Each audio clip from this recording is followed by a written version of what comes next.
శేఖర్ బాసా, నిఖిల్, ప్రేరణ, నవీన్ వీరందరూ ఇక ముచ్చట్లు పెట్టుకుంటూ ఉన్నారు. జోక్స్ వేసుకుంటూ పొడిపి కథలు మాట్లాడుకుంటూ ఉంటారు. ఇక నిఖిల్ మనకంట కూడా ఇన్వాల్వ్ అయ్యి అర్థమయ్యి అవన్ జోకులు అయితే వేసుకుంటూ ఉంటారు.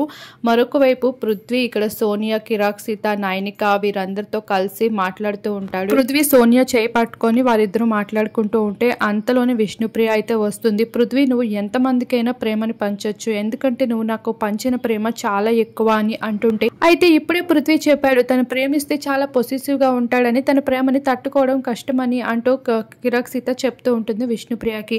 అరే, ప్రేమలో పొసెసివ్నెస్ ఉండకూడదు, ఫ్రీడమ్ ఉండాలి, వాళ్ళకి స్వేచ్ఛనివ్వాలి అంటూ విష్ణుప్రియ మాట్లాడుతూ ఉంటుంది. ఈ మాటలన్నింటినీ అక్కడ కూర్చున్న వారంతా వింటూ ఉంటారు. ఇక సోనియా కూడా వింటూ సిగ్గుపడుతూ పృథ్వీ వైపు చూస్తూ ఉంటుంది. ఈ వీకెండ్ బెబక్క వెళ్ళిపోయాక హౌస్ మేట్స్ అందరూ బాగా అలర్ట్ అయిపోయారు. ఒక్కొక్కరు వాళ్ళకి కావాల్సిన కంటెంట్ అయితే అన్ని విధాలుగా ఇవ్వాలని చూస్తున్నారు. అలానే విష్ణుప్రియ కూడా తన కంటెంట్ అయితే ఇచ్చేస్తుంది.